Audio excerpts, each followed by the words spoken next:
العظيم أعوذ بالله من الشيطان اللعين الرجيم بسم الله الرحمن الرحيم الحمد لله رب العالمين والصلاة والسلام على أشرف الأنبياء والمرسلين وعلى أهل بيته الطيبين الطاهرين المعصومين المظلومين ولعنة الله على أعدائهم أجمعين من يومنا هذا إلى قيام يوم الدين. أما بعد فقد قال الله تبارك وتعالى في كتابه المبين بسم الله الرحمن الرحيم إن الذين قالوا ربنا الله ثم استقاموا تتنزل عليهم الملائكة ألا تخافوا ولا تحزنوا وأبشروا بالجنة التي كنتم توعدون. صلى الله عليه وسلم.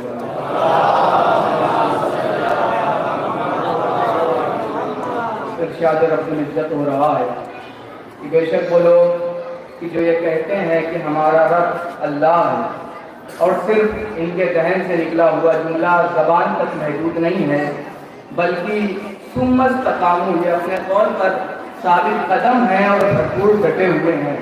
تو ایسے لوگوں کے لیے جو پروردگار عالم کا لطف شروع ہوتا ہے وہ یہاں سے کہ تتنزل علیہم الملائکہ ان کے اوپر ملائکہ نازل ہوتے ہیں اور ملائکہ نازل ہو کے فرماتے ہیں اللہ تخافوا ولا تحزنوا.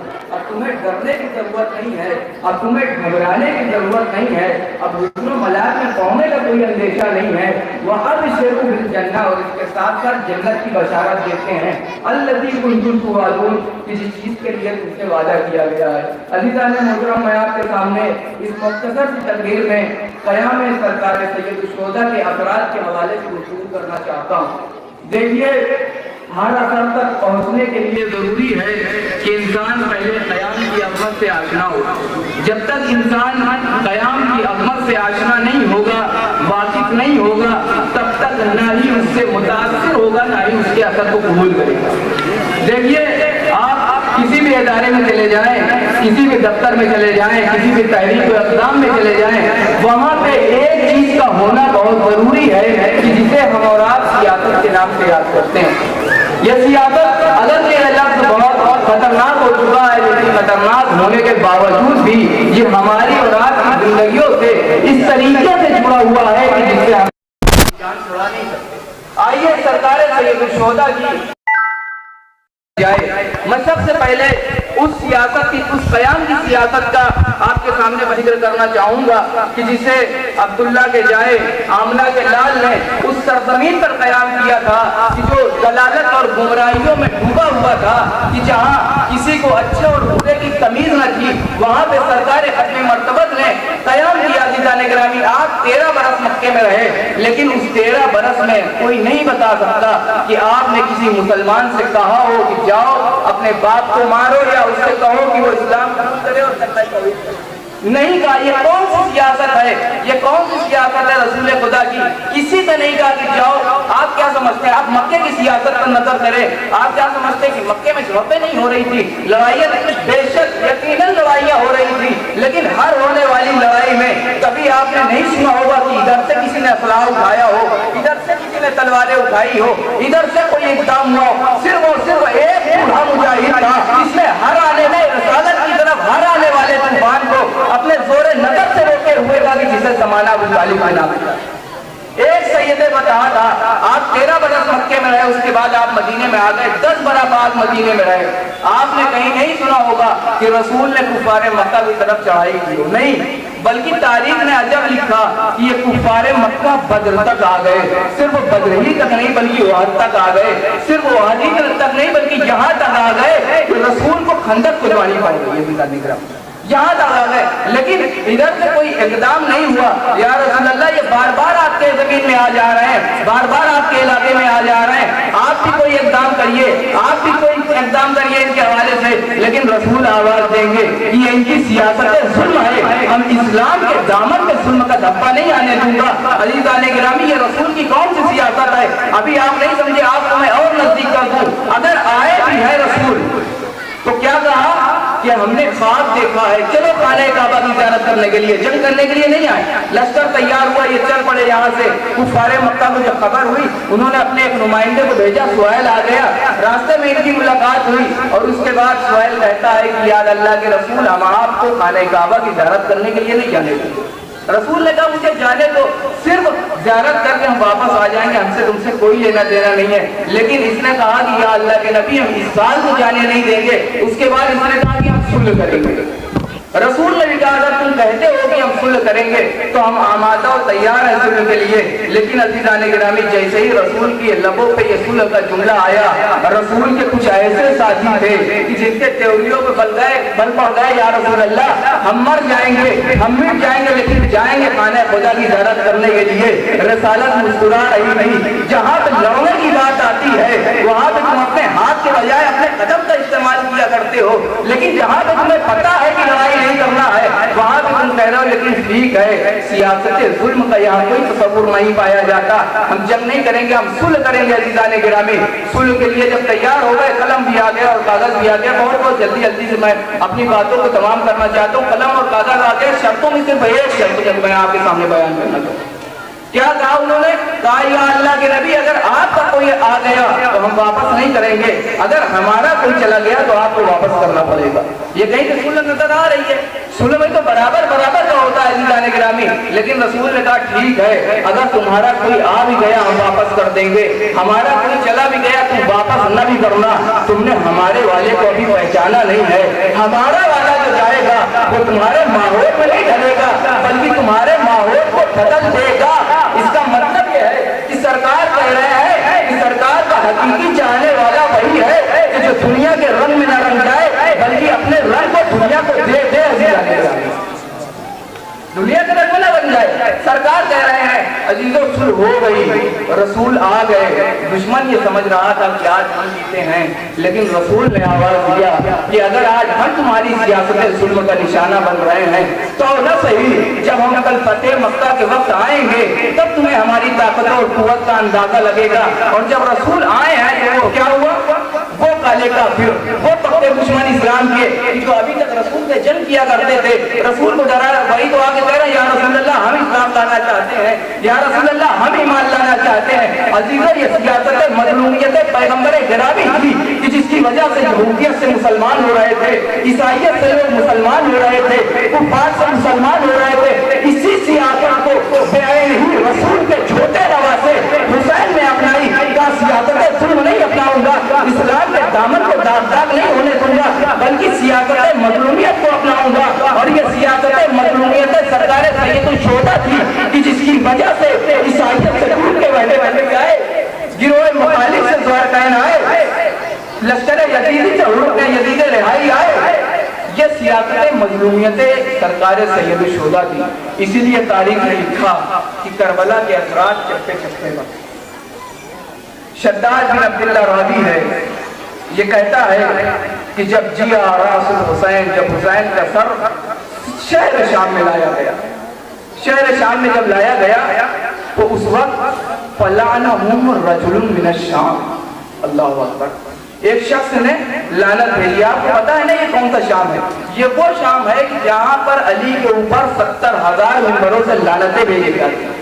اور ایسا نہیں ہے بچہ لعنتیں بھیجتا ہے، ان کے یہاں اتنا رائج ہو گیا ہے، علی کی دشمنی ان کے گھرانوں میں، ان کے جوانوں میں اس طریقے سے کود کے بھر دی گئی ہے کہ بچہ لعنت کرتا ہے۔ جب حسین کا سر شہر شام میں لایا گیا تو ایک شخص نے لعنت بھیجی، اور ان کا لعنت بھیجنا تھا کہ رسول کے ایک صحابی ہیں کہ جن کا نام ہے واصلہ بن عسقا، یہ ان کا شمار اصحاب صفہ میں ہوتا ہے۔ یہ جو ہے فقط وقام تعلیم لکھتی ہے کہ یہ غصے میں آ گئے اور کھڑے ہو گئے اور انہوں نے آیت تکبیر کی تلاوت کی، اور آیت تکبیر کی تلاوت کر کے کہتے تمہیں نہیں معلوم اہل بیت اطہار یہی ہیں کہ جنہیں محمد کہا جاتا ہے، یہی ہے کہ جنہیں علی کہا جاتا ہے، یہی ہے کہ جنہیں فاطمہ و حسن و حسین کہا جاتا ہے۔ میں ہاتھوں کو جوڑ کے کہوں گا اے صحابیوں، ابھی تک کہاں تھے جب انہی منبروں سے علی کے اوپر لعنتیں بھیجی جا رہی تھی، سب کو شرم کیا جا رہا تھا، تب تم کہاں تھے؟ کیا تمہاری زبانیں کھلی ہو گئی تھی؟ کیا تمہارے اندر سے قوت گویائی چھین لی گئی تھی؟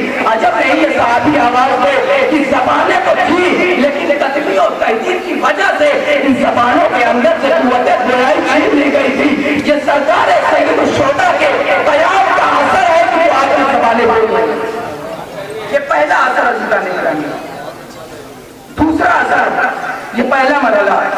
دوسرا اثر یہ واقعہ دربار کا نہیں تھا بلکہ دربار سے باہر کا تھا. دوسرا اثر جو میں آپ کے سامنے بیان کر رہا ہوں یہ دربار کا ہے. تاریخ لکھتی ہے کہ جب سر حسین کو دربار میں لایا گیا تو اس ظالم نے چوبے خضران کو منگوایا اور اس سے اذیت دینا شروع کر دیا.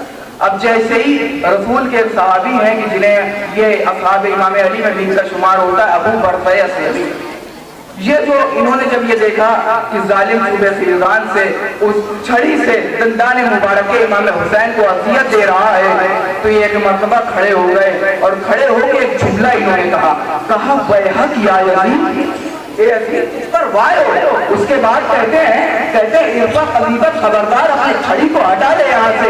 کیوں؟ اس لیے کہ لقد رأیت رسول اللہ صلی اللہ علیہ وآلہ وسلم یرشق ثنایاہ و ثنایا عقیل الحسن ویقول آزاد سید شباب اہل الجنہ وقتل اللہ قاتلہ.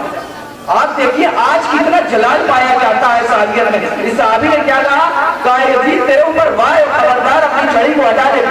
اس لیے کہ میں نے خود اپنی آنکھوں سے دیکھا ہے کہ رسول انہی دندان مبارک کا انہی لبائے مبارک کا بوسہ لیا کرتے تھے اور فرماتے تھے کہ یہ وہ ہیں کہ جو جوانان جنت کے سردار ہیں، یہ وہ ہیں کہ جو جوانان جنت کے سردار ہیں. اور اس کے بعد کا جملہ سنیے جو اس صحابی نے کہا قتل اللہ قاتلکما، اللہ ان کے قاتلوں کو قتل کر دے. اب اتنا جملہ کہنا تھا کہ فغضب یزید، یزید غصے میں آ گیا وامر باخراجہ اور حکم دیا کہ اسے باہر نکال دیا جائے. عزیزان گرامی یزید کیوں غصے میں آ گیا؟ کیوں؟ اس لیے کہ یہ واحد ایسا صحابی تھا کہ جس نے نہ باپ کو چھوڑا نہ بیٹے کو چھوڑا. اس نے کہا کہ اللہ ان دونوں کے قاتلوں کو قتل کر دے. یہ واحد ایسا صحابی تھا. عزیزان گرامی یہ دوسرا اثر. تیسرا اور آخری اثر اور آپ کی زحمت تمام رفتے مسائل. تیسرا اثر عزیزان گرامی وہ سویا ہوا شام کہ جہاں پہ لوگوں کے ضمیر مردہ ہو چکے تھے، جہاں کسی کے اندر دم نہ تھا کہ یزید کے خلاف بولے، قوت جرأت اظہار ختم ہو چکی تھی، وہاں پہ یہ چند صحابی رسول بیدار ہو گئے عزیزان گرامی. اور یہ تو وہ تھے کہ جو کالی کملی کا کلمہ پڑھنے والے تھے، یہ رسول کے کلمہ گو تھے. لیکن ایک شخص ایسا آیا ہوا ہے کہ جس سے لحوف نے لکھا کہ قد حضر ذات یوم رسول الملک رومی، بادشاہ روم کا قاصد آیا ہوا تھا اسی دن. اب جیسے اس نے یہ حالات دیکھے اس نے آواز دی یا ملک العرب، اے عرب کے بادشاہ یہ سر کس کا ہے؟ یزید نے کہا مالک ولی آزا، تجھے اس سے اور اس سر سے کیا لینا دینا؟ تو اس نے کہا میرا دل یہ چاہتا ہے کہ جب میں واپس پلٹ کے اپنے شہر جاؤں تو میرا جو بادشاہ ہے وہ مجھ سے پوچھے گا ماں رائی تھا تم نے کیا دیکھا، تو میں اس منظر کو بیان کروں. یزید نے کہا رسول حسین ابن علی، یہ حسین ابن علی کا سر ہے. اس کے بعد پھر اس نے سوال کر دیا، کہا اس کی ماں کون ہے؟ اس نے کہا اس کی ماں کا نام فاطمہ بنت محمد ہے، یہ محمد کی بیٹی کا بیٹا ہے. ایک مرتبہ اتنا جملہ سننا تھا کہ یہ جو آیا ہوا تھا قاصد بن کے بادشاہ روم کا، اس نے ایک جملہ کہا، اس نے کہا اوفل لک، تیرے اوپر خوب ہے یزید. اس کے بعد کہتا ہے اے لم یا یزید، ابھی تک کہہ رہا تھا یا ملک العرب، اے عرب کے بادشاہ، لہجہ بدل گیا. اب کہہ رہا اے لم یا یزید، اے یزید جان لے انی من احفاد داؤد، ہم داؤد کی نسل سے ہیں، لیکن بینی و بینہ آباء کثیر، لیکن ہمارے اور حضرت داؤد کے درمیان بہت سارے آباء و اجداد کا فاصلہ ہے. لیکن اس کے باوجود النصارى یعظمونی، نصارہ جو ہے وہ ہماری تعظیم کرتے ہیں اور ہمارے قدم کی خاک کو اٹھا کے اپنے سر پہ رکھتے ہیں. صرف اور صرف کس لیے کہ لأنه من احفاد داؤد، کیونکہ ہم داؤد کی نسل سے ہیں. لیکن اے یزید تجھے کیا ہو گیا ہے؟ یہ بلا فصل تیرے نبی کے بیٹی کا بیٹا ہے، تیرا بھی جتنا فصل ہے. اس کے بعد کہتا ہے یزید کیا تم نے کنیسہ حافرہ کے بارے میں سنا ہے؟ یزید کہتا ہے کل التاسما، کہو تاکہ جانے. اس کے بعد یہ کہتا ہے یاد رکھو انا بین العمان والسین بحر، عمان اور چین کے درمیان ایک سمندر پایا جاتا ہے کہ جس میں ایک جزیرہ ہے اور اس جزیرے میں ایک شہر بسا ہوا ہے اور اس شہر میں بہت سارے عیسائی معبد ہیں. لیکن ان بہت سارے عیسائی معبد میں ایک معبد ایسا ہے کہ جو اعظم ہوا، جو سب سے بزرگ ہے. یزید نے کہا اس میں ہے کیا؟ کہا اس کے اندر ایک گلدستہ ٹنگا ہوا ہے کہ جو سونے اور چاندی اور مزین چیزوں سے ہے. یزید کہتا ہے اس کے اندر ہے کیا؟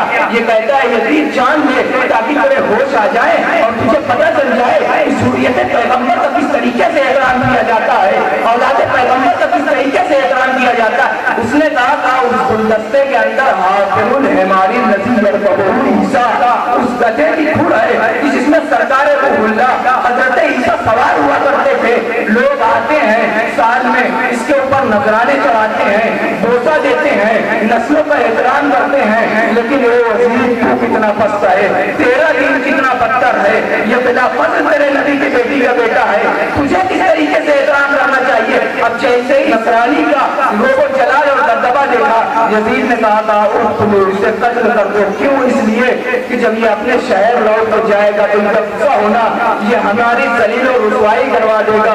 اے یزید، ایک کیسرے روم کی رسوائی سے ڈر رہا ہے.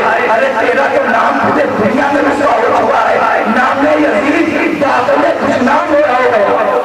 عزیزان گرامی، اس سے پڑھ کے کوئی رسوائی ہو سکتی ہے؟ اس سے پڑھ کے کوئی رسوائی نہیں ہو سکتی. لیکن عزیزان گرامی بالآخر اسے ختم کروا دیا گیا. بس عزیزو، میں نے اپنی گفتگو کو تمام کیا. اب وہ ایام آ گئے کہ جو واقعہ رونے کے اور آنکھوں بھکا کے. عزیزان گرامی، یہی شام و کوفہ کے وہ مسائل تھے کہ جسے سید سجاد برداشت نہ کر سکے. 40 سال تک گریا کرتے رہے. تاریخ لکھتی ہے کہ ایک مرتبہ سوال کرنے والے نے سوال کر دیا، مولا کب تک روئیے گا، کب تک آنسو بہائیے گا، کب تک گریا کیجیے گا. ایک مرتبہ امام نے کہا، بھائی تم نے میرے ساتھ انصاف نہیں کیا. یعقوب کے 12 بیٹے تھے، ایک یوسف جدا ہوا، اتنا روئے سفید پڑ گئی.